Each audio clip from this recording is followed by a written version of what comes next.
Okay, welcome, and just as a quick show of hands, who is not on a committee? Right, okay, this is fabulous. This is what we're looking for. You came to the informed member, which was how things are and what things were. Today, in this next 4 sessions we're doing, it's about what is leadership. You're all leaders. By being here today, truly, you are leaders in the community that are impacting what we're doing, how we're going to do it in the future. And so let's talk about what the leadership role is, responsibilities.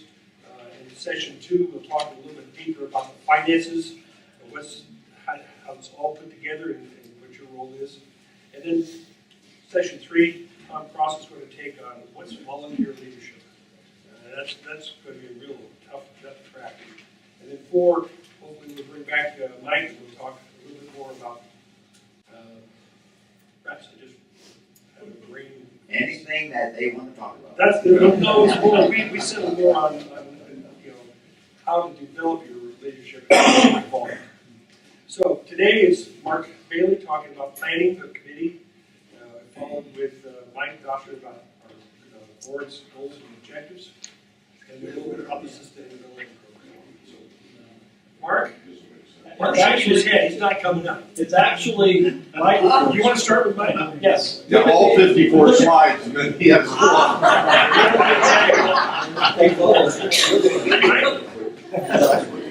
Mike, you're up. So you'll handle one well, right? Yeah. Car 54, where are you? All right. You won't see all 54 slides, but are you giving out a handout for the slides? Yeah. Yes, there is. Okay. The reason why all 54 are there is because there's some detail that we certainly will go over today, but we can talk and answer questions and maybe refer to it. So I'll go through the high level stuff. Mark said this is going to work. The right one? The center button? No, the right arrow. The right. Up front.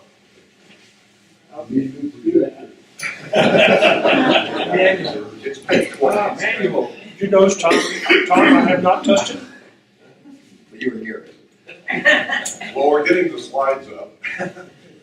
I was literally walking out of the house and I got on the computer and looked down when somebody on Facebook had sent something and said, "Do you know what abracadabra means?" It's true. I was walking out and it said, down below it said it's actually a Hebrew saying, which I thought it had something to do with the Arabian Nights or something like that, but it was a Hebrew saying that says, create what I say. I can create what I say. And I was walking, I was coming this way and I thought about how that fit with this. And what we're talking about is board goals and objectives. And you gotta think about it, write it down, and then we can create it. But if you don't have something written and in front of everybody, 7 people, you're not agreeing on anything. Where are you going? Every direction looks right. So when the board started this year, we got into these goals and objectives. And we want to do this through setting up these goals. And we want to make sure they're realistic, they're clear, they're achievable. And what we wanted to create also, I'll add to this, is something that would carry on for more years. I've been on the board twice. Some people have been on here, on the board several times. Chuck's not here, but I think he's been on 3 times at least. And every board seems to want to start over again. So we were hoping we could do some goals that were visual, that had some kind of a carry through. And we need to communicate them.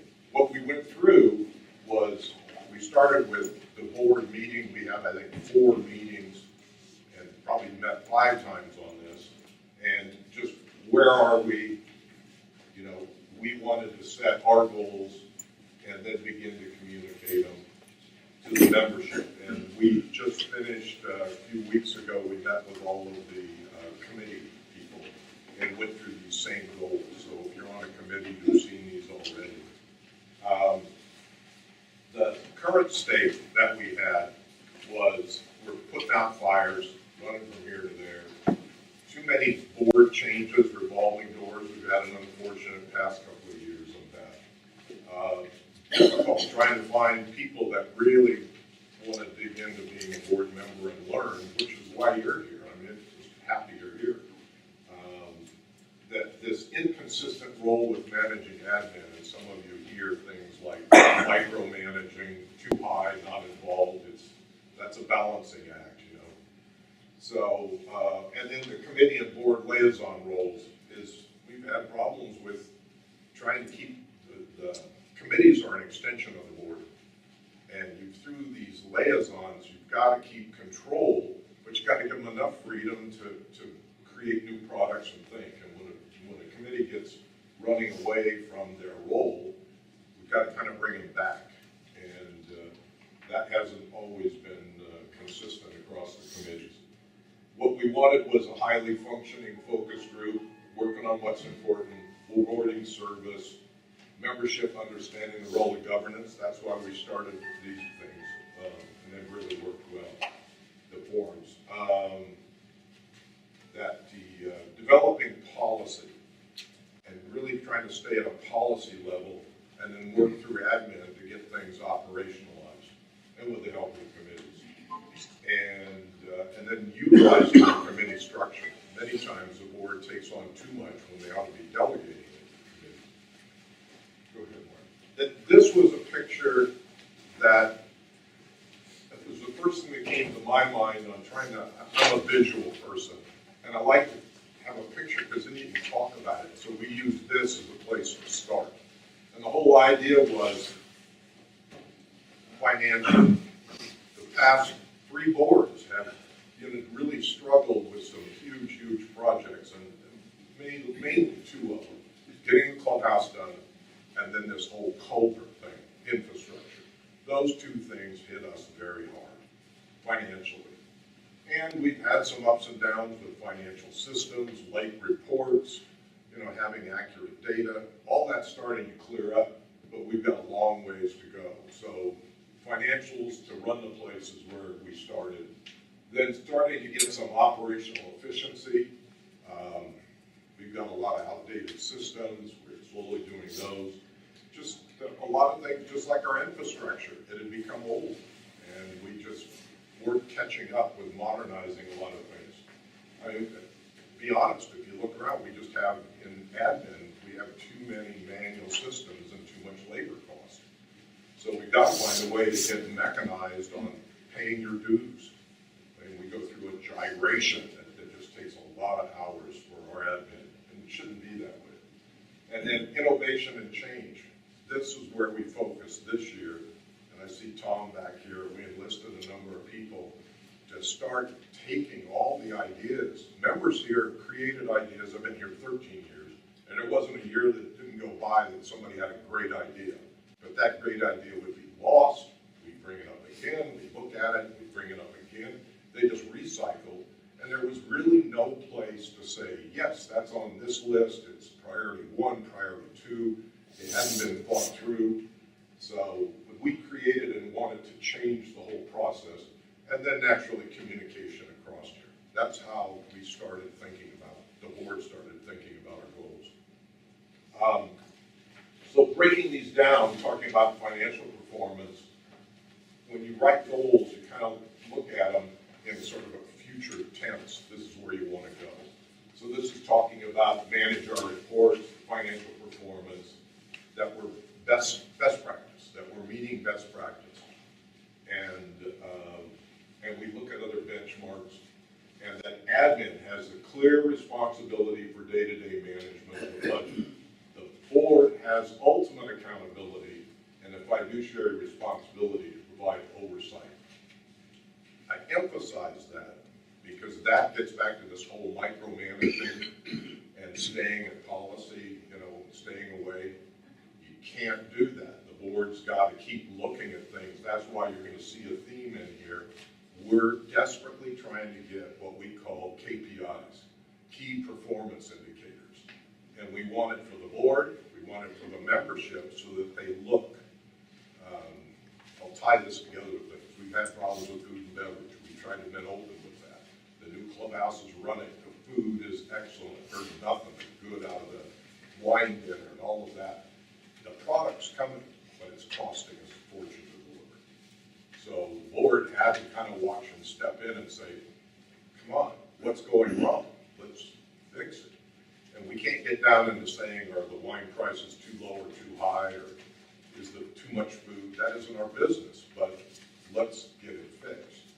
And one of the KPIs that we came out of with the help of one of the people that lives here that's a consultant was a simple chart that looked at the cost of labor for a day and the amount of revenue that was delivered for a day. If you look at those two things side by side, you say, whoa, it's costing me $115 to get $100 worth of revenue in labor. You can't, you say, I got a problem, that's not even cost of goods or anything. So it says too much labor on that day. So you've got to start looking at how you manage that. So it's key that we understand these KPIs. You'll see that it's all through here. And managing, but not over-managing. And in a leadership position, whether you're working from a committee who's looking at things or helping the board in that or the board themselves, you just can't delve down into the management too deep. But you have to be deep enough that you're doing your duty back to that fiduciary responsibility. So we want to imagine a budget process. We're in the middle of that right now. And if you want to go to those meetings and see how the sausage gets made, it's not pretty, but it's ongoing right now, and there'll be a lot more meetings.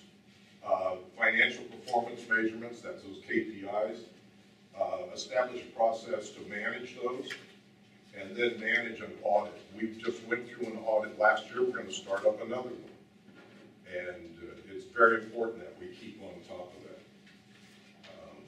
This is detailed. You can read that later. We'll add to that. One of the things we just went through, and we're having a challenge, is the reserve study. We hired one of the best in California.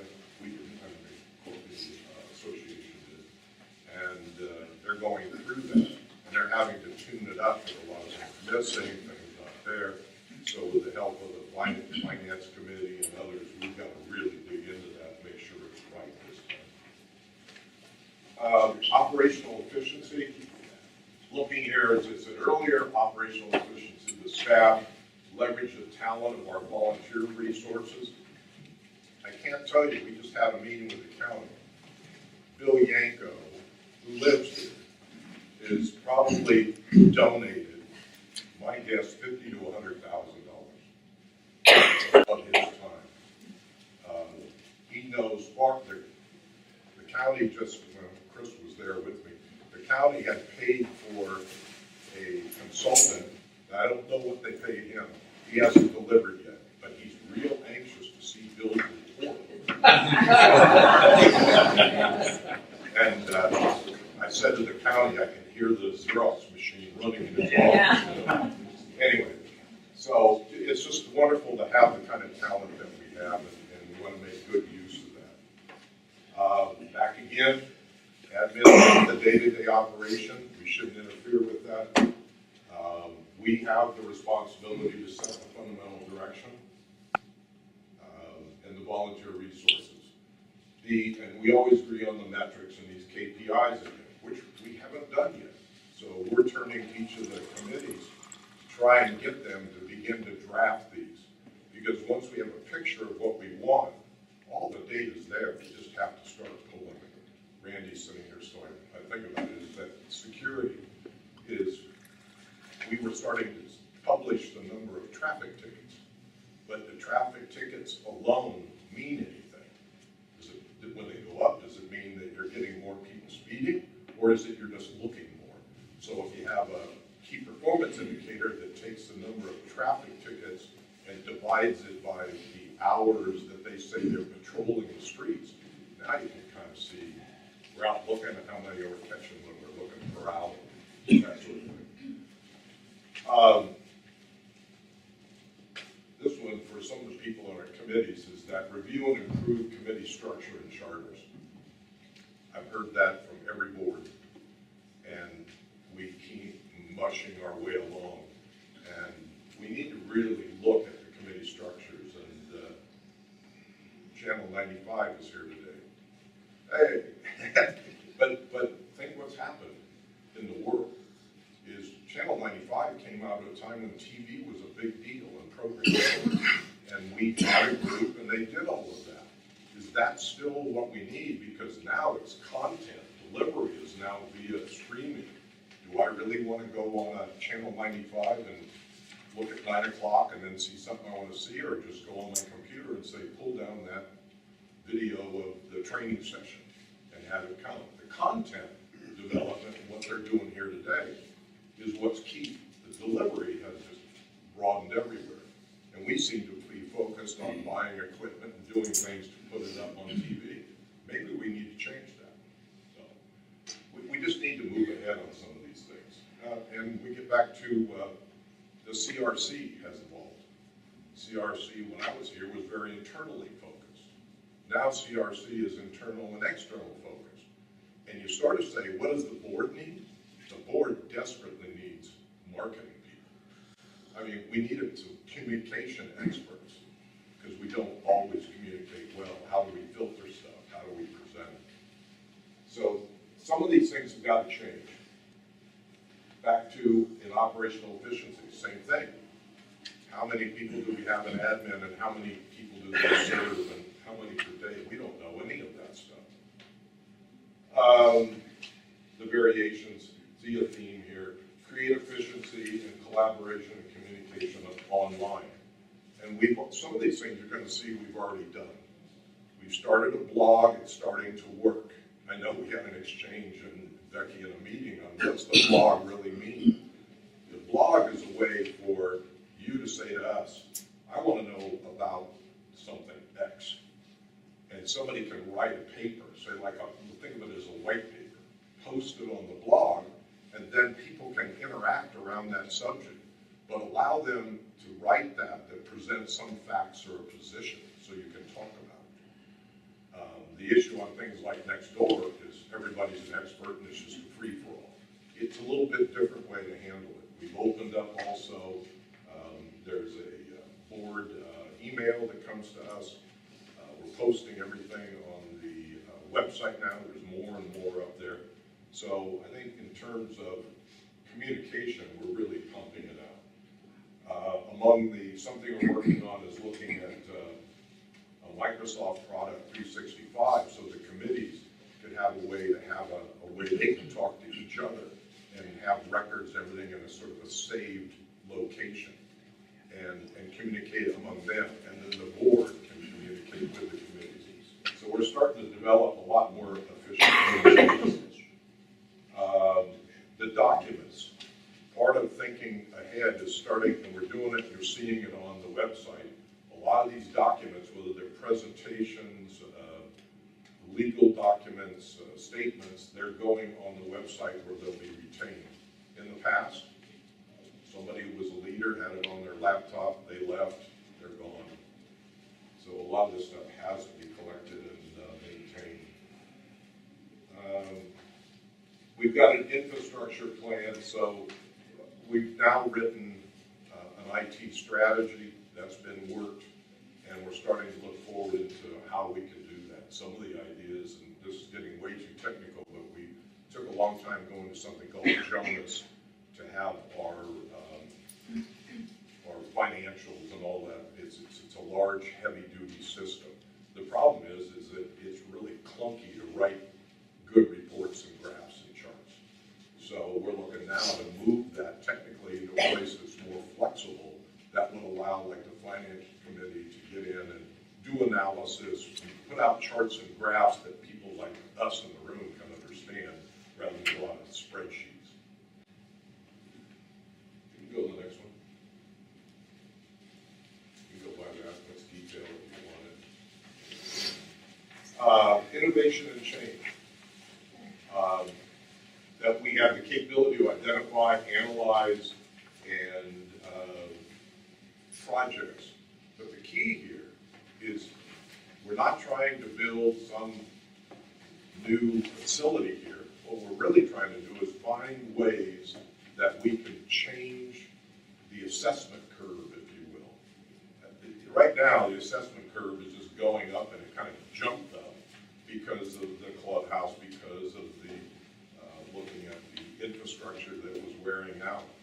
that sort of surprises. But when we look forward for the next 25 years and say, how could we start to look at gaining revenues or lowering costs? So we have some things now that are very cost effective, storage, that sort of thing. And we have a lot of assets, but are they doing the most they can for us? So we've talked a lot about the whole of ranch purchase. Because this was a goal, we already had some people poking at what are the financials around the whole of ranch. We knew it might be in play. So luckily, we had started this innovation group. We had somebody there that had some background in landscape engineering or architecture. Does that make sense? What's Blake's? Landscape architect. Landscape architect. So we asked him, would you head up this small group? And we had already been driving around and looking at the whole property, and we actually said, you know what, take a drone,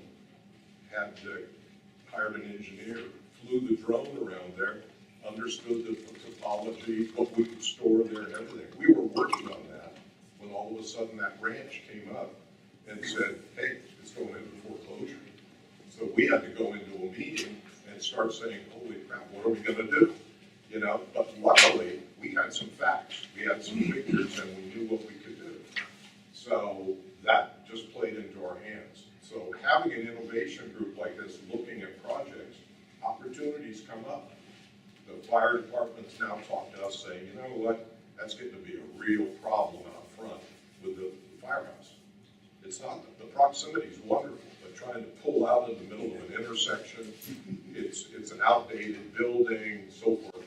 And they said, we'd like to talk to you about land.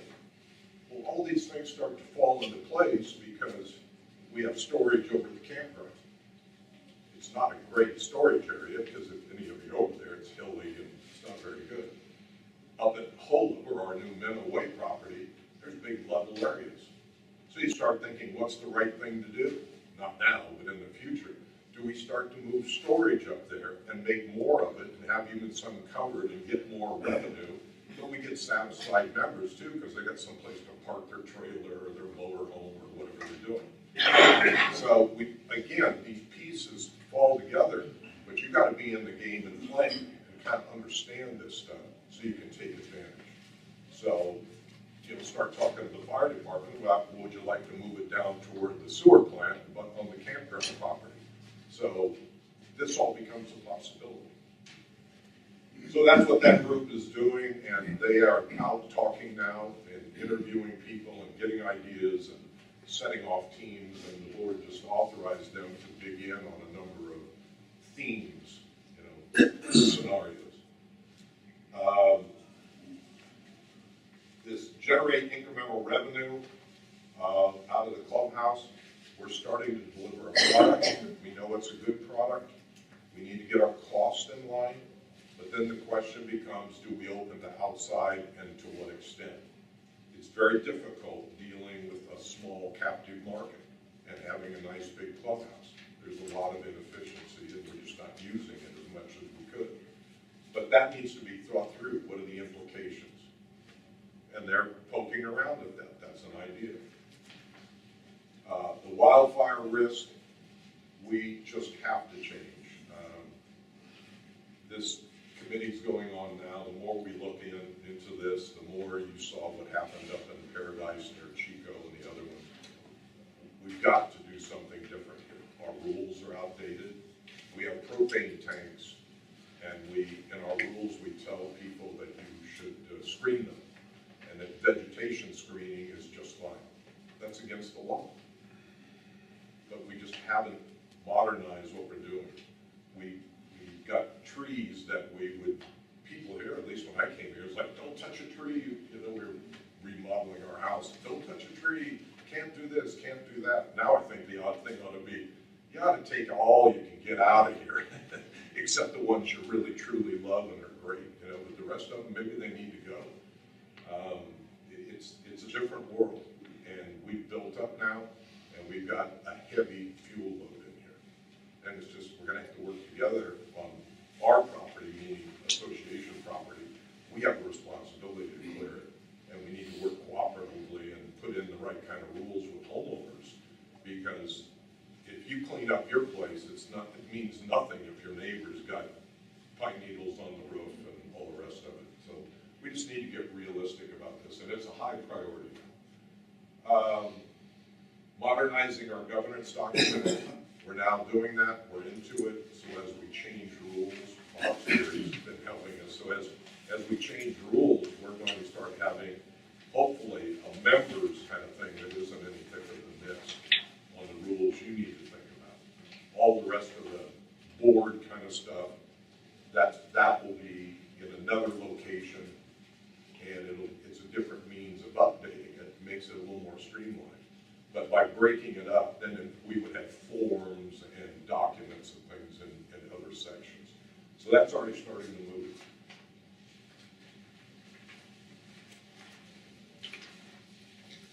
Communication.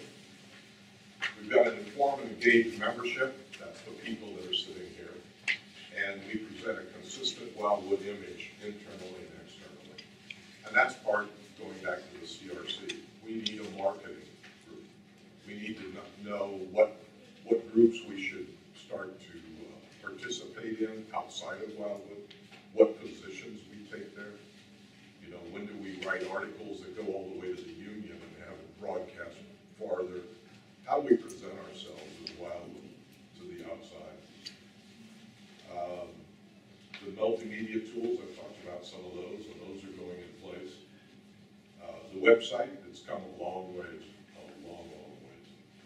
And then effective board and committee communication, and we're trying to do more of that. We need a policy and a procedure for how things get written, and talking about how they might be screened to go through somebody that says, hey, if you did this or this, there'd be more impact, and maybe some kind of a quality check before things go out and hit the papers.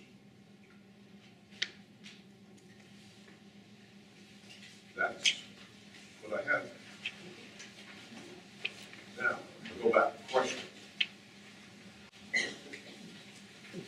Yeah, right. When we did the clubhouse ambassador tried to get a hold of everybody for the vote, there were 700 phone calls made to non-resident landlords or owners. Should we be looking at some sort of a goal to get those more involved or get a hold of them better? I mean, it's just a thought that came to mind when you were talking about trying to communicate.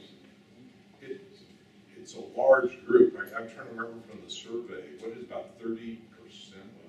I think are non-resident, something close to that? Yeah. About 30% of non-resident owners. It would surprise you that there are a number of homes here that are vacant. Mm-hmm. And they're owned and people are maintaining, but they're just vacant. So when you narrow it down, and you start talking about who runs Wildwood in terms of governance, it's a smaller group. So you're saying, how do you reach out to those people? And it's also, each of them has, I'm thinking on my feet, but each of them has a different motivation. Some of them rent their place out, they have one motivation. The other one, they just own it, grandma owned it, she passed away, I don't know what to do with it. It's sitting there. I mean, I'll sell it sometime. It's interesting. So one vehicle that gets to everybody is the TWI. It's because of the way it works. They mail that, so it gets to every one of these people. We have them on email, so I think it's going to be, I mean, with CRC's help, I think my answer would be those things would be targeted. I think general communication within is going to bear much fruit.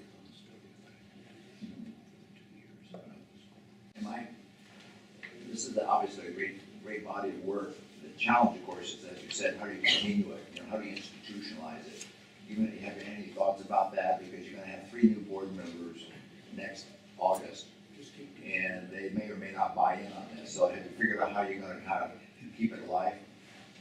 We talked about what a board orientation should be, and in the past, I mean, I've sat in 2 of them. You've sat in one. I'm trying to, people in here that have sat in those board orientations, they seem to be more focused on what are the rules, what are the laws, here's what you need to do, don't do this, thank you very much. was thinking that at a high level, this ought to be handed from one board to the next board. You know, with some verbiage. You can't make them follow it. You can't make them add on to it. But I think my answer would be, I'd like to see board orientations change. So there's a good handoff. As a follow-up to Tom's question, Mike, the sooner we can get KPI in place, and then who will develop those KPI? If we can get that in place in a training program for the board, future boards, as to what it is, what it means, how we should reflect on them, then you will see, you could possibly see more continuity. Yeah, I'm a little bit frustrated about the KPIs. The board's discussed them, and we have internalized it among ourselves. We've seen that at first people were saying, "What's a KPI?" But now they use the word and they get it. But what the frustration has been, you're on the finance committee. I've been asking the committee, and it's just not there yet. The way you would start was forget where they come from. What are the best KPIs? What are the 3 or 4 that make the difference that you could look at and say, my analogy is a car, you know, you got the heat, temperature and all that, and you got the red and yellow light and all that. You know when you drive, you don't have to be an auto mechanic. You know when that one goes off, boy, that says I called the mechanic. So that's what we're really talking about here. So I would say, Rick, that each committee, financially, you guys have got to come up with, don't need to tell me where the data's coming from. Just mock up what you think are the best practice KPIs that would help us, just a model chart. And if you had those, then we could agree on them, and we'll go find the data. I mean, the data's there. It's more the presentation and format that you need now and why it's important. Chris? We have a couple of anecdotal items. The first one I point out is the treasurer's report, if you remember, with bar graphs, and it visually shows you, here's where we're good, and here's where we're in trouble. Randy, I'll pick on him again. He started with the speed. Yeah. The speed data, and that relates in, it can be related into the fees and fines. Yeah, and I kind of blame the board, me. I haven't turned around. I thought people would just come to it, right, and say, I get it. But I think we're going to have to be a little more directive to the committees and say, you know, turn to Fred and Carl and say, you know, what's the CRC KPIs? You know, attendance at this, or you know, communication, or whatever it is. But I think we have to be more directive, and I think that Chris's anecdotal, if any of you were at that board meeting, there wasn't a person in the room, their eyes weren't glazing over as Kathy went through looking at this stuff. You couldn't see it, and it didn't mean anything to you anyway.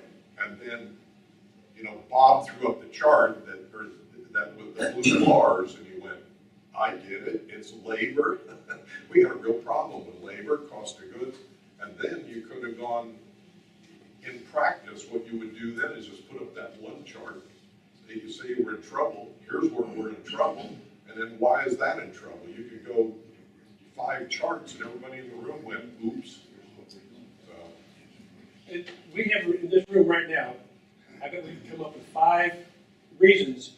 Why did we move here? What did we use as an evaluation to move into Lake Wildwood? What were the KPIs that we used as we moved in here?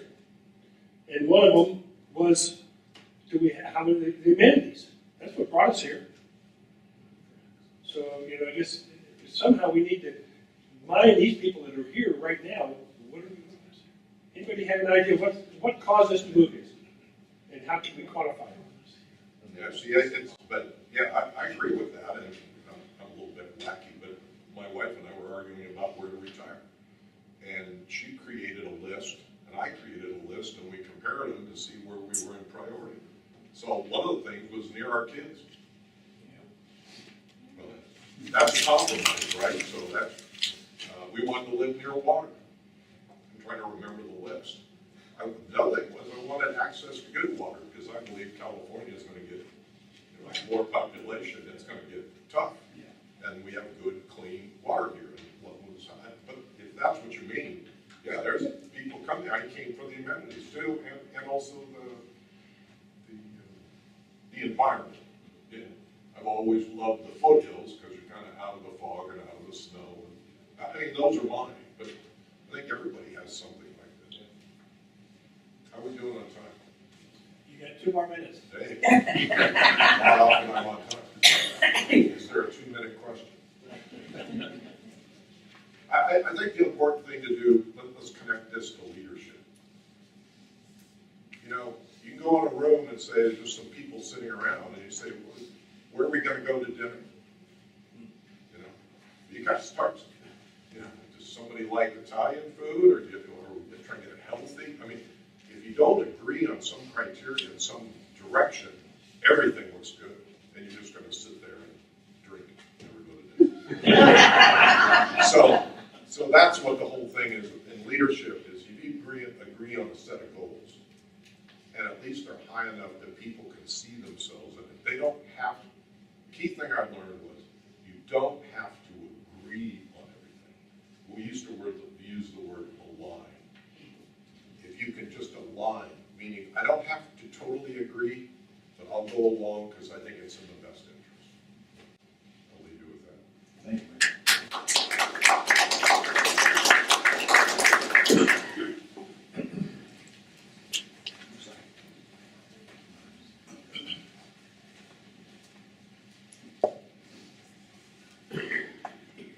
Okay, the next bit is about time committee, and we're, You want us to hand these out there on the table? yeah. There's samples.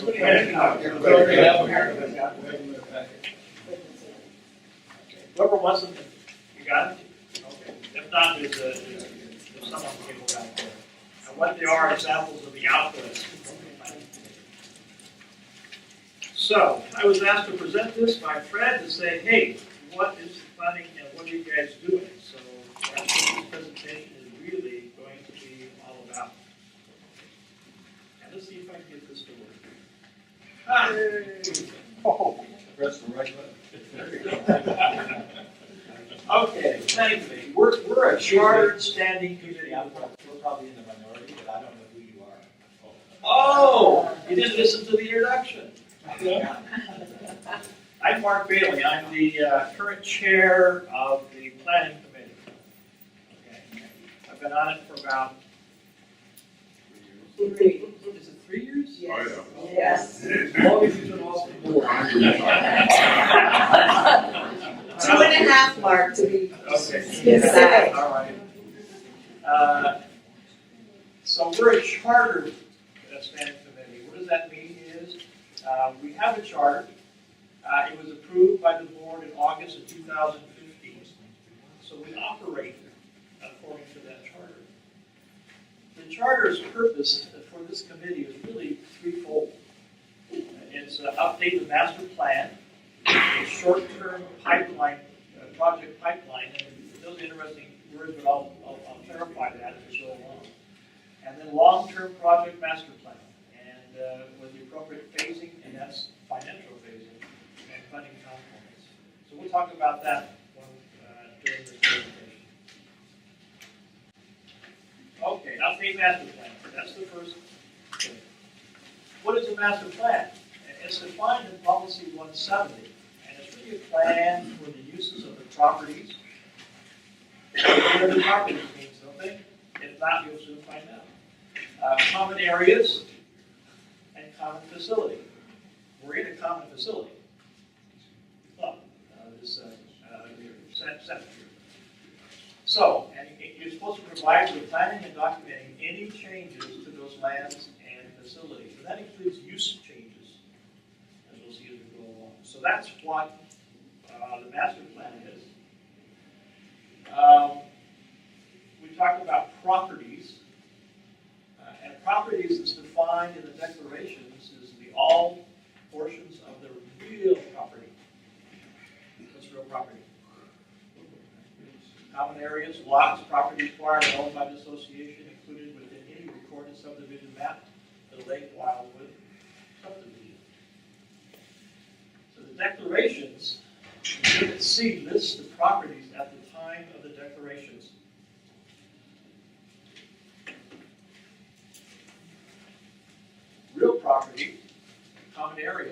define in declarations as real property owned by the association for the common use and enjoyment by the owners.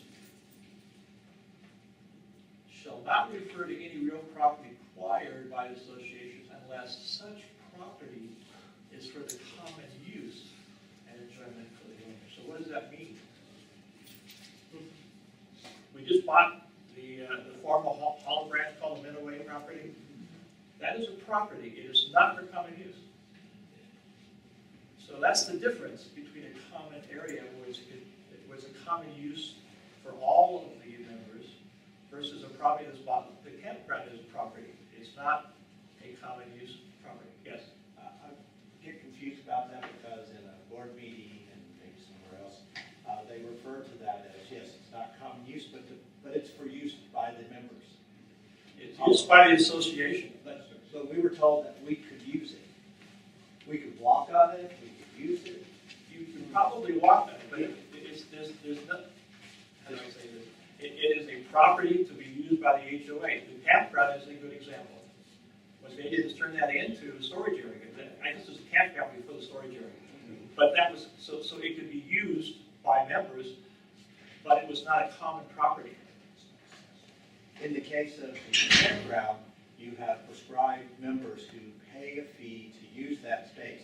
In the case of Hollow, it wasn't referred to that way. It was referred to, we could actually go and enjoy it as members. So I'm just trying to say where it gets I don't know who confusing. said that, but it's really for the use of the HOA and how they're going to end up using that property. Other than right now, it's for desilting. I mean, that's the main purpose we bought it for, because of the cost savings to the association and the members. If we did buy that, it would cost us a lot more money to move that silt that we take out of the lake every couple of years somewhere else, like Marysville. So we bought that property for that purpose. Mark, there may be some confusion. I even wrote in a letter. We've talked to the lawyer about what uses. There could be prescribed uses, but not common. It's not wide open in the whole property. In other words, we could have a hiking trail up there. And it would be, we would say, you could walk your dog and hike up there. It's a prescribed use, but it's not common area. Does that make sense now? Sort of, because you could think of the parks in the same way. Park Prescribed use. No, they're common property. They're common property. Yeah, I'm just saying though that just the way he described that, you could describe a property such as the park, where you could go and enjoy the park. Isn't that the same definition? No, No, it's not. No, it's not. Okay. It's a prescribed trail, so it's a specific area. So there are restrictions to use one as opposed to the other. Exactly. That's open to everybody. Exactly. The other has certain restrictions as opposed to going in the park. Also, you have to vote any property into the common area with a membership, or if you're going to sell it, you have to take a vote to take it out. Exactly. Right. So this has never been, Holland Ranch has never been brought in to the common area by vote. Right. So by definition, it's not common area. Exactly. Yes. But in the future, could not the board define a portion or something as common areas? Sure. Yes. Whatever you want to do. Yes. Okay, we could pass that, maybe? Okay. Common facilities. I think this answers a little bit of your question. What are they? Buildings, trails, recreation improvements, roads, trees, hedges, lanes, landscaping. You know, almost all the things that are HOA owned for common good are what we call common facilities. Buildings, areas, so now.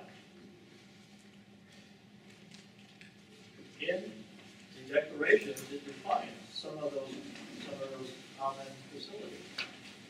18-hole golf course and pro shop, clubhouse, consisting of executive offices, a bar, a restaurant, meeting places, various parks and greenville areas. consisting of a recreational lake, swimming pool, marina, and various ponds. Common facilities. Campground areas, picnic areas, and play areas. Greenbelt areas, and a second membership building. And where's that second membership building? We're sitting in it. That was put in on the second change to the declarations, 2003 or 4. 2006. So that's what common facilities and areas are, and then the last thing of that is maintenance equipment, storage buildings, and guard gate facilities. So those are what is defined in the declarations as common facilities. So, how are all these documented? Well, there's a thing called a master planning resource manual. And that manual has all of the uses for these common areas documented in that manual. Where is that resource manual at? It's online on the website. And you look underneath I think it's underneath the planning committee, and you'll find that document online. And it's under the association documents, the master plan. Annually, the planning has to update that manual. And what do you update it with? Well, there's additions, deletions, capital projects planned and completed for those properties, common areas, and common facilities. That's the requirement in the rules that has to be done annually by the planning committee. Okay, so that's the definition of the responsibilities of what we have to do from a it's really a land use resource manual, but it's called master plan in the rules. So what's a short-term project pipeline? Anybody want to guess? Some of you even know. What is it? CI. Exactly. What is you're on the committee. It's really what we call community improvements. And what are community improvements? Well, it's a combination of things that enhances or additions to the association equipment, inventory, or facilities. For example, the easiest one to say is on our parks, they've been updating the parks because they were pretty old. They got new umbrellas, they're getting new tables. But those things were all done under replacement reserve. They're not additions and they're not enhancements. But they added some umbrellas to those parks, and they've added some tables to those parks in addition to what was there before. That is a community improvement. That makes sense to everybody? Play structures. Play structures. So in one case, they replaced the play structures, but there was an additional part to that play structure, and that was put out of CI. Okay, does that make sense to everybody? So that's CI. I have a question. Yes? I'd like to stop you at that point. There's no mention of a timeline. Just my understanding, just coming out of the financial background. Normally, short-term projects are projects that are typically done within 12 months or so. Longer-term project. So I get the pipeline thing, but there's been no discussion of timeline. Is the timeline, is it up to 12-month period of time? It is. Consider Yes. CI? Yes. Okay. And I'm going to tell you how all that comes about. Okay, great. Thank you. Hopefully. If I don't, ask the question again. I'm sure you will. So, what they are not are, they're not for damage or destruction. They're not normal wear and tear or replacement of restoration of a said common area or something. So they're not used for anything that is existing and it needs work. If you enlarge a facility, CI can come into play. not a huge dollar amount, and that's a key element here, and we'll talk about that. So how are funds for our community improvements obtained? Well, there's an annual assessment under community improvement category in the budgeting process. So, how is that all handled? Well, it's operating account funded by the annual assessment amount for community improvements. So how does that happen? Well, it starts out with the planning committee puts together or solicits, we'll talk about it in a minute. But anyway, it's an improvement enhancement of new construction in excess of $2,500. In other words, $2,500 is the limit for what? Rick, you should know this right off the top of your head. Let's capitalize. So this is a capital asset committee, and this function is for attaining capital assets. Non-existent at the time. So that's the lower limit. What's the upper limit? Well, there is a prescribed by law in Davis Sterling and in our declarations that you cannot, for community improvements in any given year, it cannot exceed 1.5% of the previous year's budgeted gross expenses. So it's capped.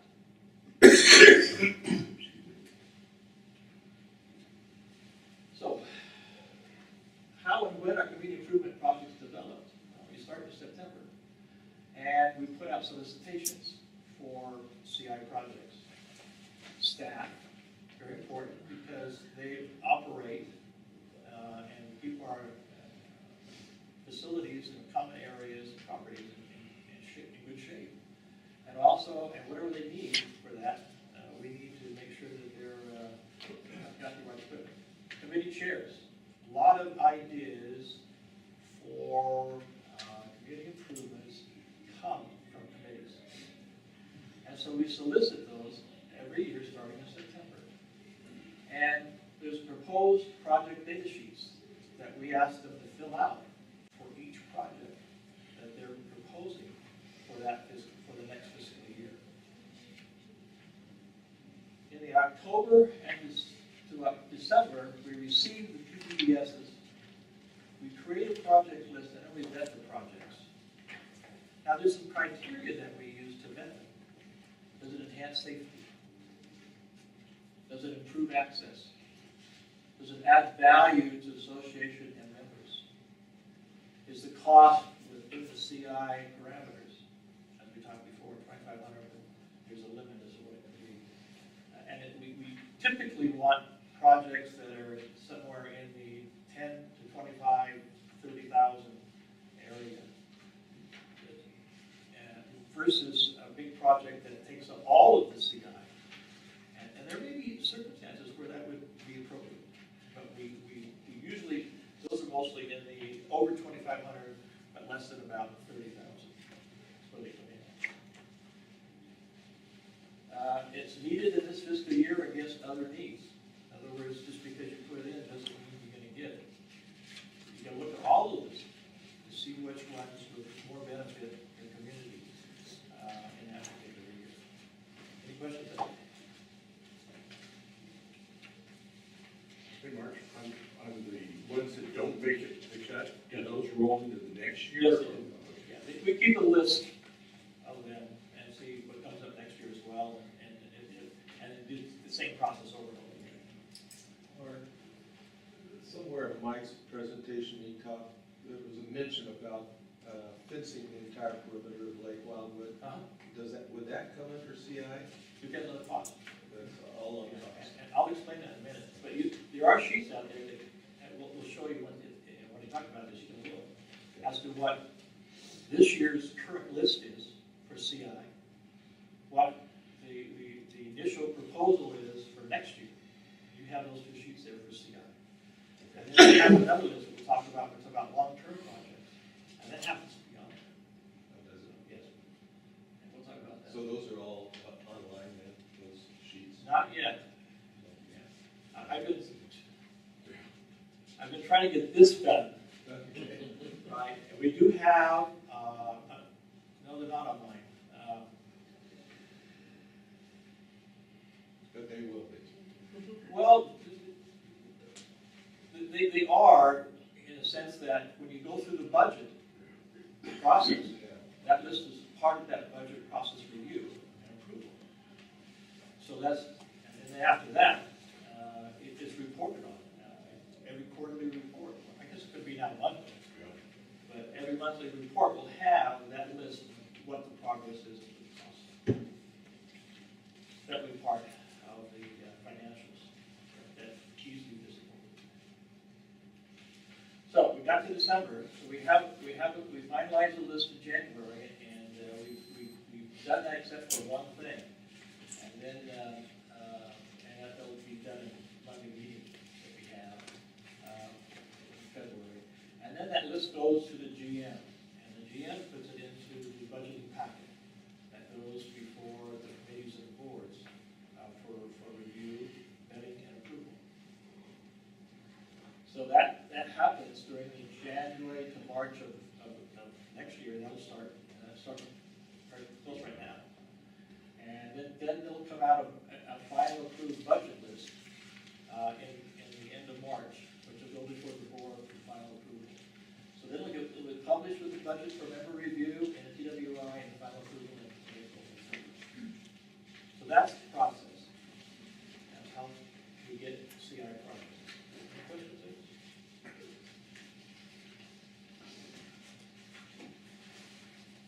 Can I just go backwards? No. Okay, yeah. Now, what happens after it's approved by the board and you have a projects list for CI in the next fiscal year? Well, the CI inputs are called a PDD, as a proposed project data sheet. But to fund any project, you have to go through a project authorization document process. And this is what this is all about. So in the June-July timeframe, when we know what the CI list is going to be, all the originators, we actually prod all the originators of the to develop a project authorization document for each CI project. Now, after that's done and it's reviewed by the planning committee, it goes to the GM. The GM is the responsible party for the getting the prices and getting the costs and contracting and getting those costs before the board for approval before it can be executed. So that's what happens. And then it's the GM prioritizes the CI project. He processes the projects. In other words, he takes the pad and sends them for review and for approval by the board. And whatever appropriate, he doesn't have to do it right away. You know, if you're going to plant, for example, landscape projects, you don't want to do that in the middle of the summer or in the winter. You want to do that in the spring usually.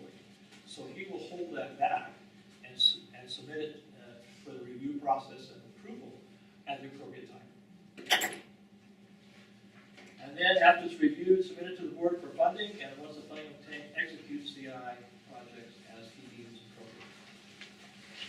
So he's that staff, that staff function. Any questions on that?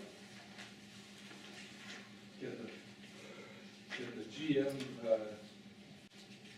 when he's prioritizing, can he just scratch things off? Sure can. So he has the authority not to submit. He does. Certain things. Even though they've been proposed by planning.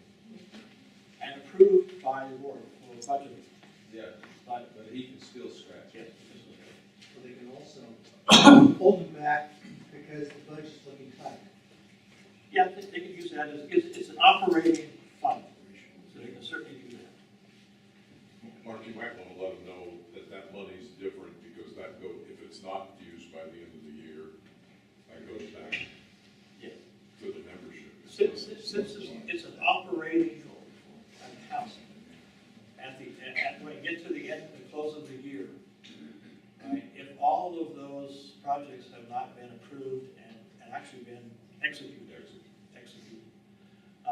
The remaining money goes back as part of the calculation for the year end, whether it's over or below. So it's used as an operating account to figure out what we stand at the end. So it goes back into it gets used by the operating accounts to balance towards the end of the year. It can be used that way, yes. And to some people's dismay, that's not the right way to do it, but no problem. Martin, Yes. is there, trying to formulate my question, is there a quick way to indicate how the finance committee and the planning committee interact? I Sure. saw the finance committee mentioned once, and I just. Yeah, well, it's coming up now more. Oh, okay. But from a pad standpoint, the pads go to review by committees. There's designated committees that it has to go through. It's finance, public works, and planning. Now, planning doesn't have to look at it because they've already proposed it. They've done all that work. So when you actually go through, and Bob does courtesy copy what he's doing, but it really is finance and public works who look at those pads and review them before they go to the board for consideration for funding. Finance also reviews the budget. So they, for the 4 weeks in February, we'll be reviewing the budgeted projects also, that budgeted number, and approving to move forward with that budget during that 4 week in February. We'll be doing that this February. Yes. If a project isn't executed by the end of the fiscal year, does it die or does it continue into the next fiscal year? Will not continue the next fiscal year, have to repropose it for the next year. Answer my question. Oh. Even though it's been funded in that fiscal year, the funds haven't been executed in It's the been next fiscal budgeted. Right. Sometimes it's not even put up for funding. So there's a distinction there. If you're gonna fund it, you gotta fund it in time to complete it for that year. Yeah, it has to be completed. Consider it like we do the federal. You have an authorization budget and you have an appropriations budget. You can get it authorized, but if it doesn't get the money, it doesn't happen. But this one, the funds have already been approved. Yes. The budget. But they don't care The about budget's it. been approved, but you gotta go through the pad process to get actual funding. And that's where the GM would, getting towards the end of the fiscal year, if he's in trouble, he may look at it and not put it forward for funding. And if the GM does decide to defer a particular project, what is the communication process then back to the committees or to the board? What is the GM required to do? There's really nothing. So if he. But you review the CI monthly. Yeah, but we You review review it. it monthly, so Yes, you we know do, what yes. it is. Yeah. And the GM is in our meetings, so Okay. we know what's going on. So it's built into the process. Yes. So, I'm doing some things in my mind here, and I don't know if I'm coming up with 2 + 2 = 4, or 2 + 2 = 5, okay? So let's say we're at the end of the year and the general manager sees that, for example, food and beverage is over budget by $30,000. Just, I wish. hypothetically. Now, let's say that there's a project that's been approved for the parks that's gonna cost $30,000, okay? So if what you're saying, if I understand it right, is the general manager has the authority to make the decision, you know, we're not gonna do the parks project because we need to spend the money on food and beverage. He has that authority. He's the ultimate responsible person for the finances, Got it. right? So he's authorized to make that decision. That's actually a lot of authority because he might have 4 or 5 different choices of things that he could ask, but he has the authority to choose which one he's going to act. Yes. Interesting, okay, all right, thank The you. board overruling. Yes. Sure, but Yeah. usually, you know, that's not usually the. That's back to micromanagement Yeah. versus. His operations and his, Yeah, the board. yeah. Got it. And realistically,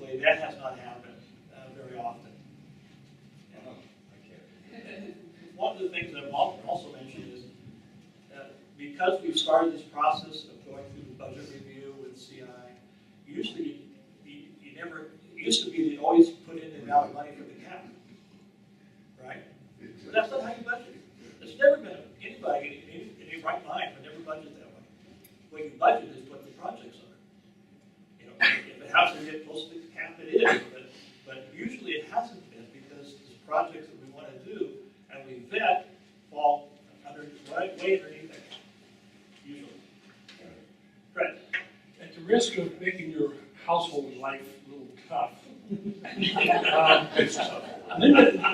Linda has had a plan to improve our projects, our parks for quite a long time. Each year we take a little bit out of CI to do that. And we have a threshold of $2,500 as the minimum to qualify for CI. Can we talk a little bit about why replacement picnic tables fall into this category? Sure, because one of the things you try to do with reserves is that you group them. So if the table costs $1,000, but you want to, throughout the parks, you want to add 8 more, you group them under the one category, and that's $8,000. So it's over the $2,500. But that's an addition, not replacement. Yeah, that's an addition. And we do it by parks, by 8 parks. So I think when I'm looking here, in your justification, you're saying they are replacements. And we should just be saying, it's always been a question in my mind, why don't they come out of operating maintenance? Addition. Replacement. These are Should say replacement. They are new tables, but they are, as a justification, to say Well, here. there's two things here. Okay. It's clear. If it's an existing asset and you replace that asset, it comes out of reserves. If it's in addition, if you're adding more assets, then it comes out of CI. So we had 10 tables that we need to replace. We're replacing 10 and we're adding 8 more. Yes. So the 10 come out of reserve, 8 come out of, Yeah, absolutely. And you group them because it's a cost benefit to group. Mark, there seems to be a lot of interest in this. You may want to talk about it. Most of the gentleman was asking about when you don't spend it. A lot of what happens in CI is not that it wasn't budgeted, it isn't executed in time. Right. And some of these projects get complicated and then they got to be billed before the end of the 12 months and in place. And that's where a lot of these things die. In the past, that's been the case. And that's the benefit of what Mark has done in the last 2 years, where we can budget for the next year, as opposed to the last minute getting CI. And having a project in place and ready to go. And the pads done, so they could be executed at the right time. Exactly. Yes. I keep thinking about this. You keep saying it has to be executed, completed by the end of the, I'm assuming, fiscal year. But there have to be occasions when something happens that it doesn't occur, that you spent some of the money, but you were unable to. You got that interest in the, that doesn't happen.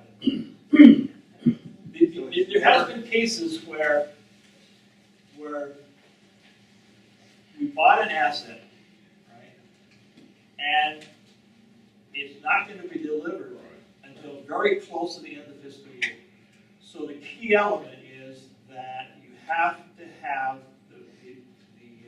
the product on board, freight on board, before the end of the fiscal year. If that's the case, you're okay. Otherwise, you talk to the auditor. Yeah. We've done that before. It's a short-term issue. It has to be completed within that 12 months of the fiscal year. It's just the law. If it can't be, then it can't happen. So there has been that circumstances. But now with this process, those pads are all into the GM probably by July. So he has a better part of a year to execute those things. So the planning is done before the pad is submitted, so That's correct. and there's usually a lot of work involved in setting everything up and getting the pieces in place for the thing to happen. That's what's better about this process now. Okay, any other questions before I move on? Okay. What are long-term project lists that we're responsible for keeping? that these costs for long-term projects are usually more than the CI limits. In other words, we have a 1.5% limit on what we can do in any fiscal year from a CI standpoint. Whereas some of these are going to cost more than that 1.5%.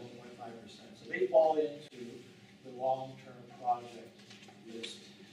Now, have we been doing this in the past? Not very well, but now we are. You have a sheet that shows you those long-term projects as it goes right now.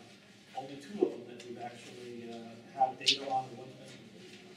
So, for example, area 4 project phases, significantly over the 1.5%, right? So these have to fall, anything like that has to fall into the regular assessment, special assessment category. That particular category, it has a limit just like the CI, except it's at 5% of last year's budgeted expenses, gross budgeted expenses.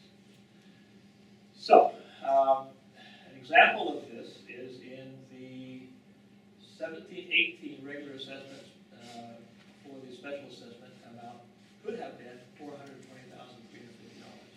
So that's a cap on that particular kind of thing. So that goes to the budgeting process as well. Yes? Can you have more than one of those? Is that a cap on the aggregate or? Aggregate. Aggregate. Yeah. Without a vote of the membership. Right. Okay. Now, typically, long-term projects or bigger projects, they're greater than 50K. These long-term projects that are either new, they enhance or add more uses or large facility areas, etc. Again, they're capital assets that we can get more of. Yes? I'm making another assumption here. I'm assuming, let's say a project is going to cost $2 million, okay, for doing something, all right? Is it legal under Davis Sterling to break that project up into 5 years and say we're going to do $400,000 a year? I think it's limited to 3 years, right? What's phases, pieces, could you, much like we did, could you have a major undertaking, phase 1? Yes, phase 2? you can phase it. You can do It's that. $2 million total, Yeah. and you can break it down into phases. Then you can if it's underneath that 5%, you So can phase there's it. nothing illegal about committing to future No. years or anything like that? Okay. Well, it's not a commitment. No. If you phase it, that cost has to be in that year. By definition, they're long-term projects, which means they're going to stretch beyond 12 months, beyond the fiscal year. Yeah. I see. So you could, as before, as I said before, in that period of time, that was the amount you could have budgeted for a long-term project. And you could have, like we did with the culverts, area 4, uniform. It cost almost $1.5 million, right? But part of that was reserves, and part of that then was special assessment. So they broke it down into phases. And like phase 1 was all reserves, because it didn't need anything new. But in phases 2 and 3, I think 2 and 3, they needed additional culvert materials, and they're going to put it in a different area, so that became a special assessment. And they broke it out over 2 years, and we still got phase 4 to go. 4.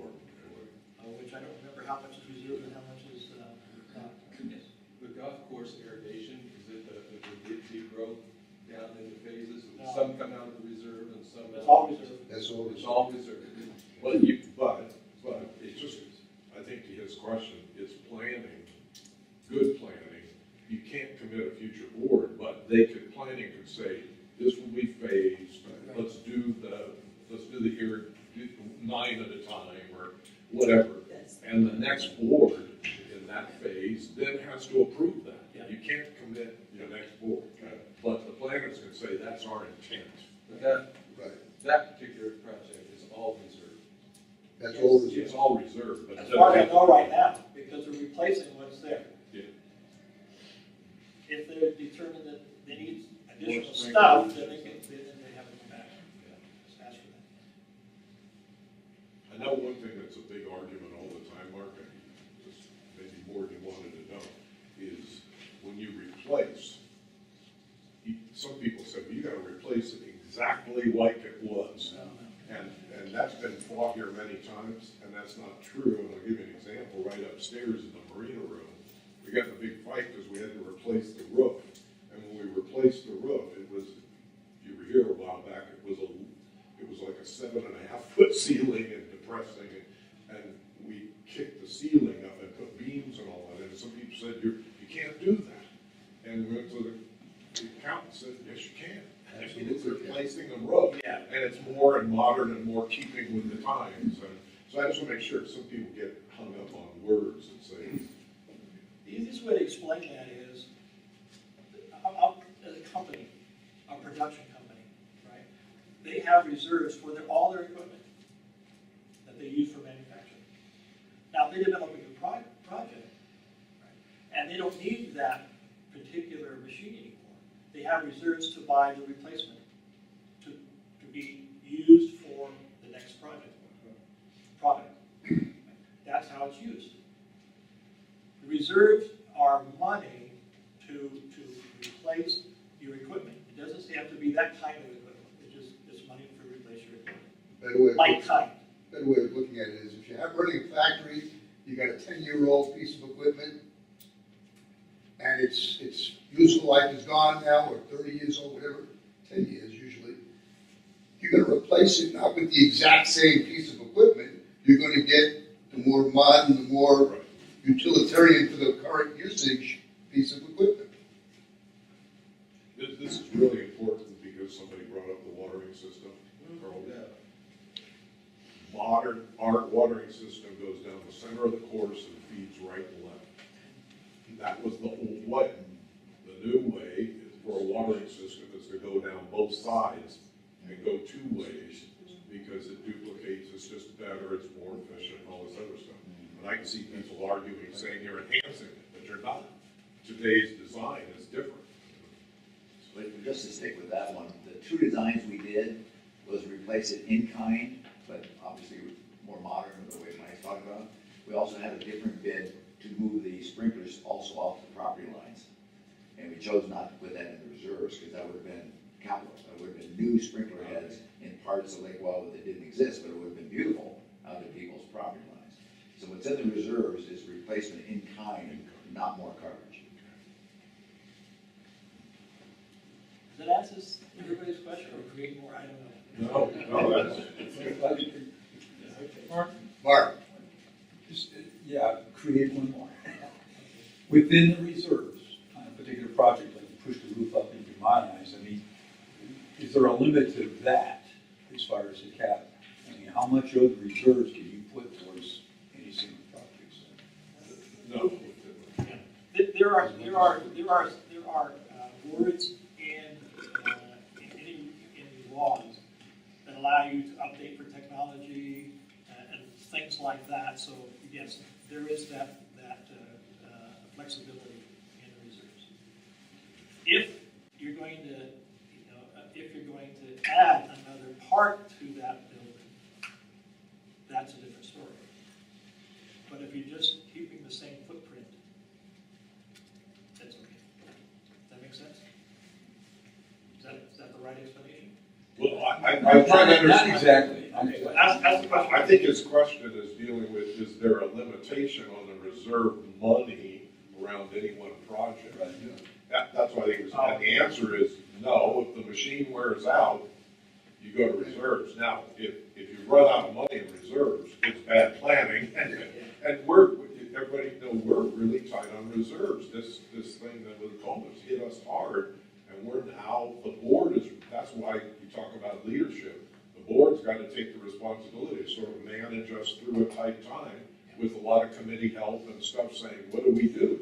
And you got to face it, the watering system's been in the golf course has been on the chopping block, if you want to call call it that, many times, and you have to make a tough decision of saying, do I replace this and wait a year? Do I replace this?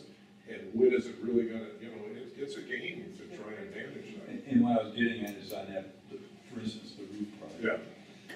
Just to replace it as it was would have been probably the cheapest, but we decided to go up. Not really. We looked at it, wasn't any more, it's just by the time you ripped it out, et cetera. I mean, it's not, you don't look at it that way. And it has to go through committee if you want to use like copper roofing or something. I mean, am I going too far in this? Yeah, that's, You're replacing the roof. well, I'll tell you where it comes. The board, that people that sit on the board, when people come and they say, there was one recently where came and said, how do you do it? I mean, this looks like it's copper nailed on top of it. Oh, I know, but there was a painting on the clubhouse. And somebody came forward and said, I know what we'll do. We'll nail copper pieces over all the end posts and the rails. And you look and go, really? So, Mark, just as an adjunct to that, come back in 2 weeks, we'll be talking about the reserves, Yes. finance. yes. Yeah. Good. Okay, so all these long-term projects are going to go through a vetting and scheduling process involving all these people, and all these committees as appropriate, as our list goes on, and as we figure out what we're going to do.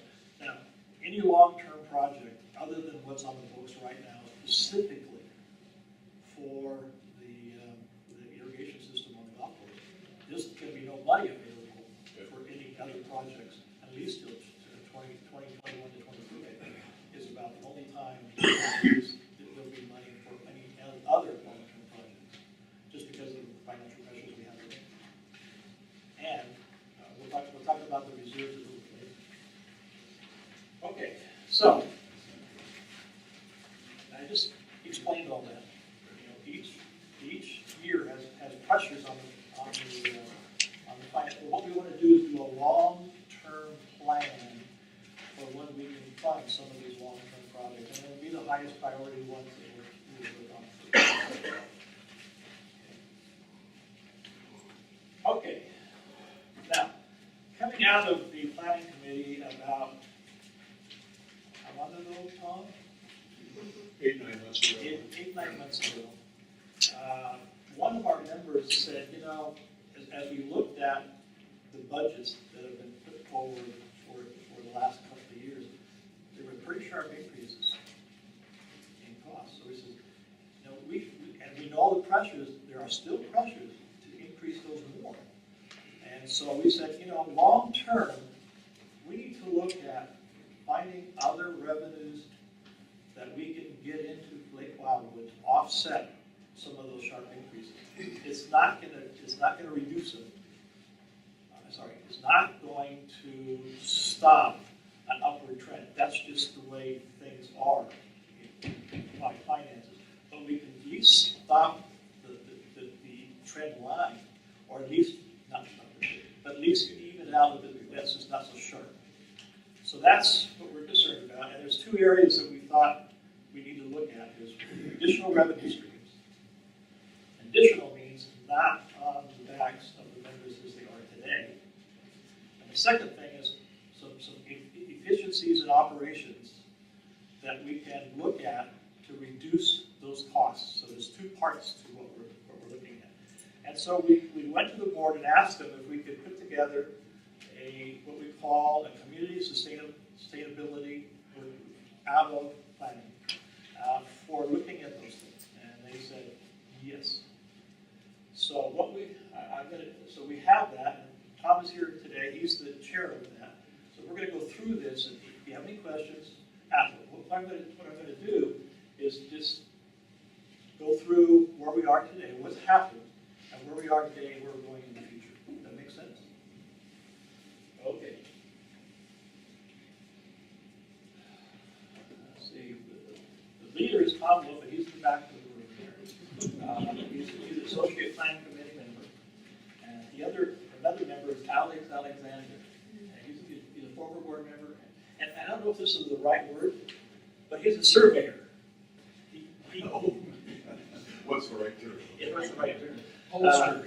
Pollster, but he took surveys of the community in 2011, 2013, and 2018, which gives us a really good idea of our demographics and where we stand today as a community.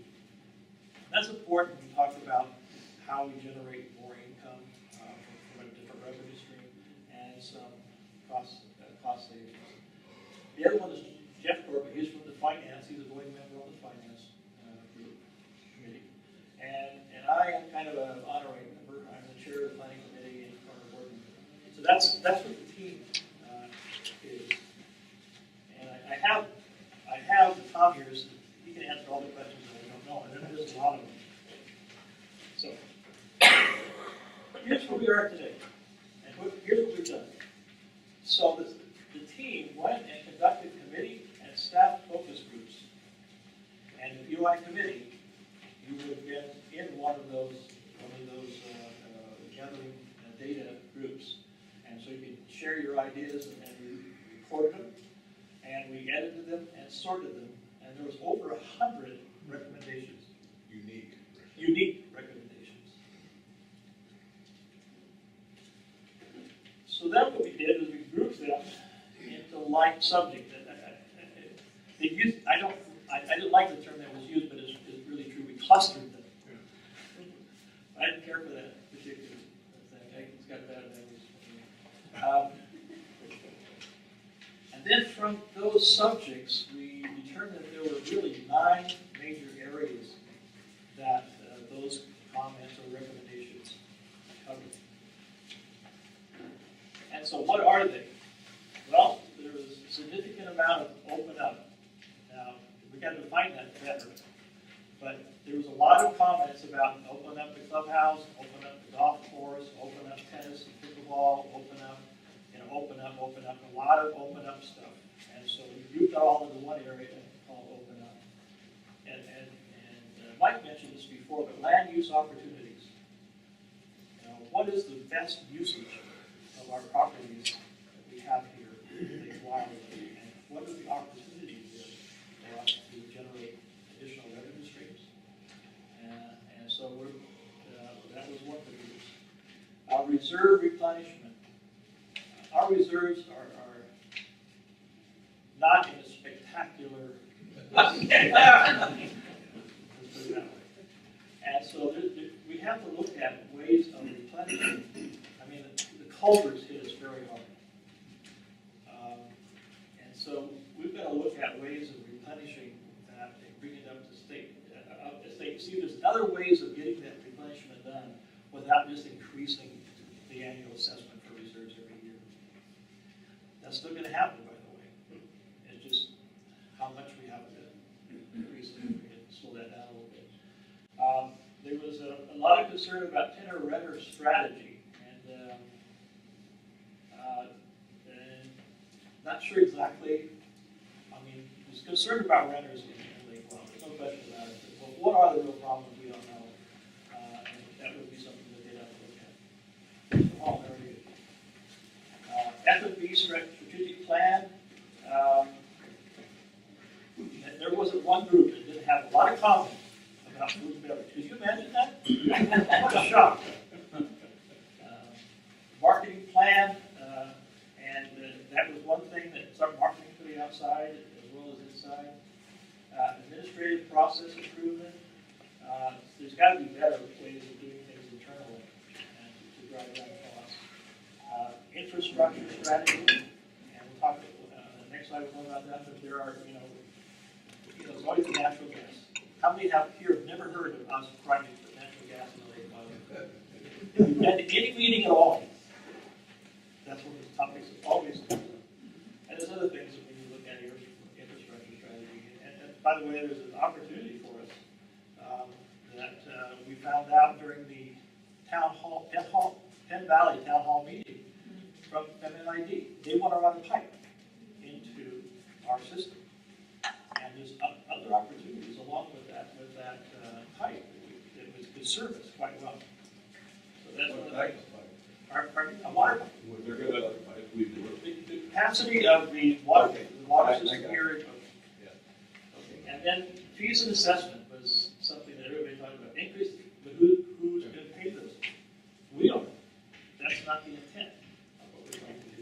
Could be. So that's what we found out. And then we decided we're gonna, and we got the board approval last meeting to actually form up some teams to go look at some of these areas. Now, the ones that we're gonna look at are open up land use and opportunities, reserve replenishment, infrastructure strategy, and food and beverage plan, strategic plan. So what we're gonna do is make up teams of 2 to 3 people for each of those. And that's where we are right now, is trying to select proper people for those teams. The areas that that are going to continue in a little bit different mode is we're going to work with the CRC, with the marketing plan, and tie in with them on the things that we're doing as well. The administration process improvement is that should be a staff function, and we're going to help facilitate in-house process improvement, probably by recommending someone to facilitate that. The fees and assessment, that is an existing budgeting process. That happens during the budget process, and that's not something that we felt that we should stick our neck in. It doesn't, it increased revenue, but not a different stream of revenue. And then tenor renter strategy. We have, the planning committee has received from the previous board a paper to consider for renters and tenants here in Lake Wildwood. We are going to go back to this board and say, here's what we have received. By the way, that's going to happen on Monday. Here's what we received. We don't know. We want to validate all of that, and we want to put together a plan on how we would attack tenor renter strategy. So that's going to go on in the planning committee. So since Tom is a associate member, that communication will go back and forth to the sustainability group. Any questions? Yes. I'm sorry, so it's the gray ones that were the additional ones? The gray ones are the ones that are going to, that the sustainability committee working group are going to staff. Yeah, okay, all right, thank you. Pardon me? Are going to what, staff? Staff is the team. We told them to go ahead, they wanted to start these working groups below them that were focused on these things, Bernie, so. Okay, what are the orange ones you highlighted? They are being done by other departments or other functions, other committees. Okay, I ask because to me the big elephant in the room is reserves replenishment, and I would think that would have to be among the most critical problems that we have to address. That's why I asked the question. It almost looks as though that being gray as opposed to the others, that being seen as important. Bernie, just to make sure you understand what that's talking about, one level deeper. We've got people working on the reserves, the reserve plan, and where we're going. Okay. We've got people there. This is something that other groups like ours have used, where it's a development fund that when homes are sold, it's sort of a way of capturing an amount of money to help replenish the reserve fund and catch up a little bit. So it's more of a legal, if I can say it that way, it's got more legal implications than financial. Mark, you mentioned that the process improvement should be operational, or the admin should control that. Isn't that KPI? Don't we have to put the KPIs in place and try to determine whether there's improvement or not? That's part of that. Actually, it's continuous improvement that has to be done. Yes. There's continuous improvement, and unless you measure it or have tools to measure it, how do you know? That's what continuous improvement does. It takes a look at the current state. Yeah. It looks at, I'm sorry, yeah, and then looks at what the future state could be. Yeah. And how you get there, and then how you measure. I totally understand that.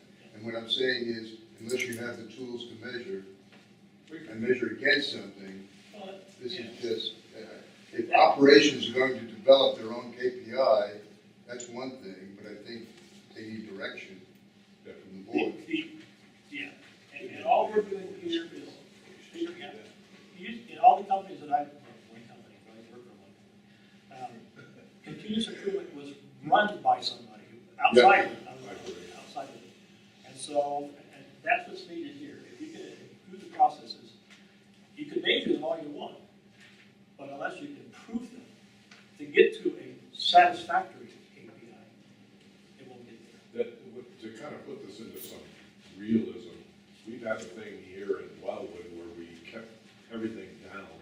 And let's say like we figured out we needed a financial system like Jonas. But nobody funded the implementation of Jonas with a measurement about how much and when will they be done, and a measurement to get it in and get it running and put the crew on the machine. When you load the machine, you have a crew that comes in and puts the machine in, trains the guys, and they go away. We don't do that. So we keep layering on stuff and nothing gets done. So what we're trying to do now is maybe look at ways to fund an improvement and measure that it really happened. And we need some systems. I mean, Randy's helping us with getting a new security system. We're on our ass now with a home-built system that could die any day. And we're forcing that along to say, let's make this efficient for members, for us, online, I'm calling people in, all that stuff exists. We just need to get somebody to come in, install it, and then turn it over to the security people and say, now you run it. We just tie these people up so that things go on and on and on, and remember what they're working on. It's not very good. I don't know if that helps.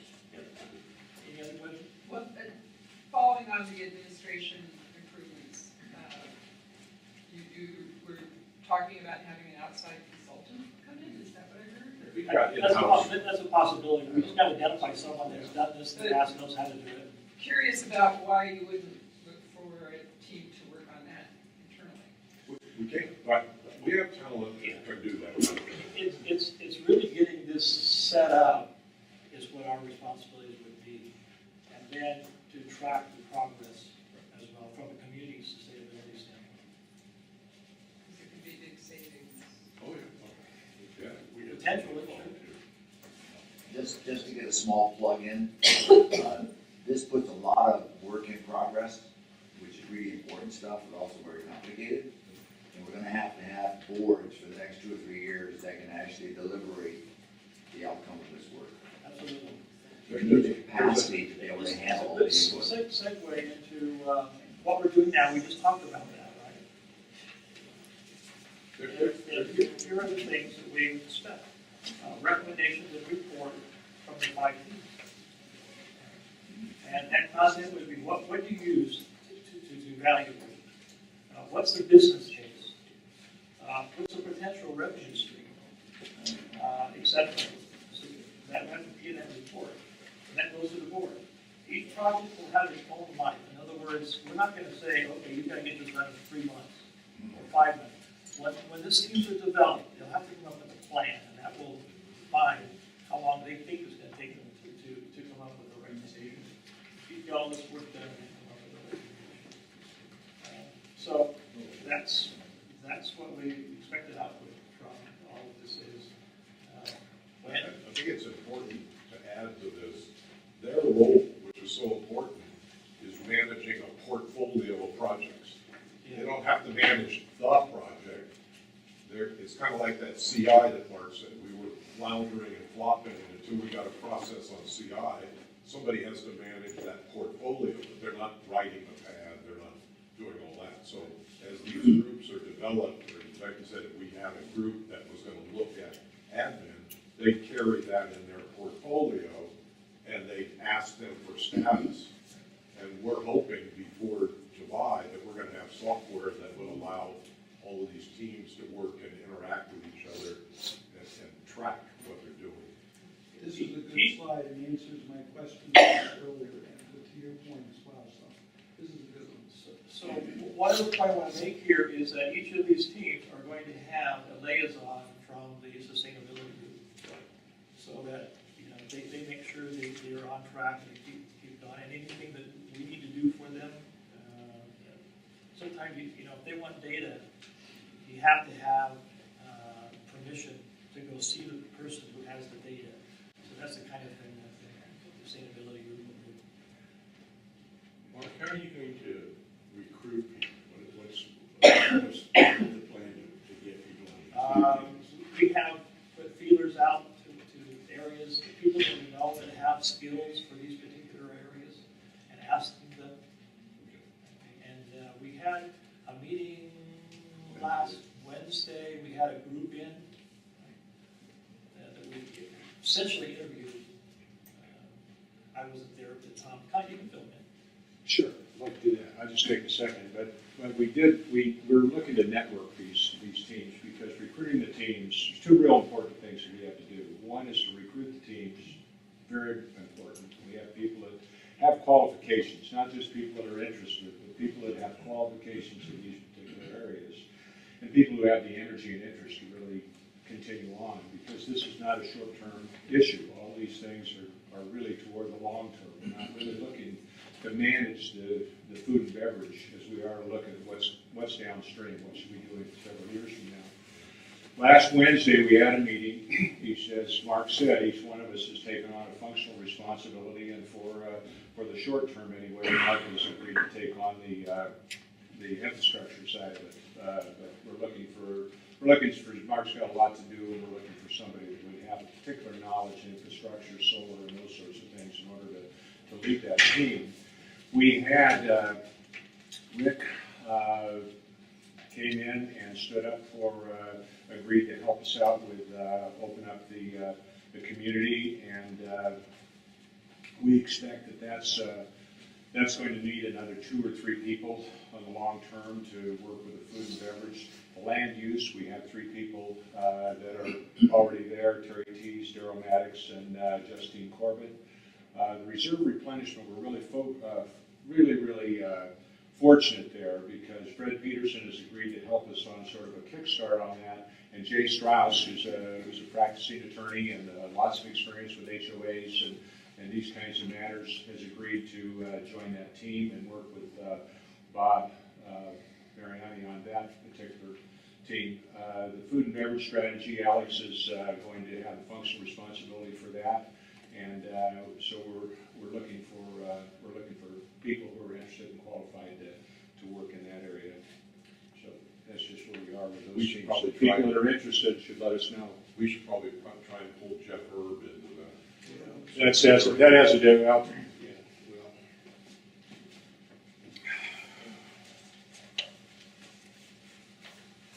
Any more questions? I think one thing is the comment, good presentation, helped me, but this is all happening as we speak. Amby's sitting back here. Golf is already looking at opening up. All of this stuff we've been talking about for 10, 15 years is starting to happen.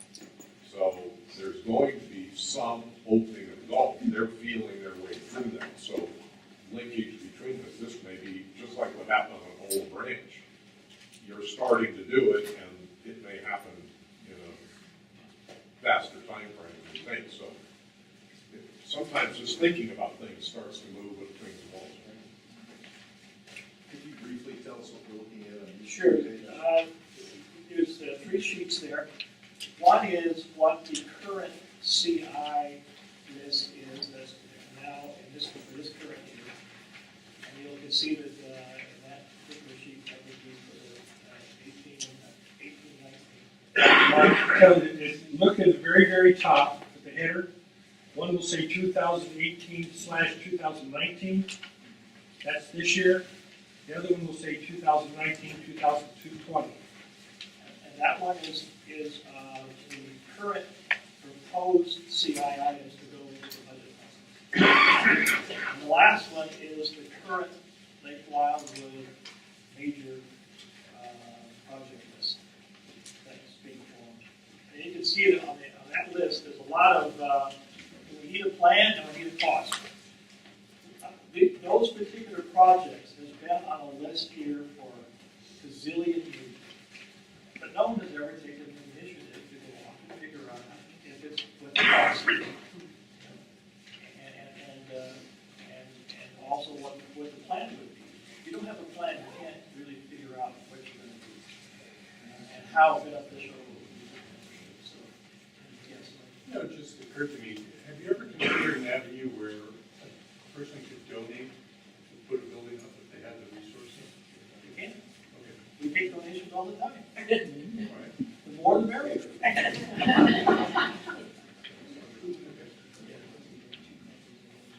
Okay, can I get just feedback and, That's my. oh, that's your job? Okay. Thank you, Mark.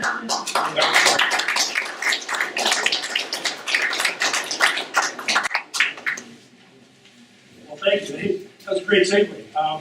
When we asked Mark and Mike and Tom to come and make this presentation, I thought it was going to be tough to get it to a point across, but I thought they've done a great job. You've heard more about planning today than if you've been around for a long time. I haven't heard as well presented as it was today. And I hope, first thing, you have an evaluation for it. That's the feedback.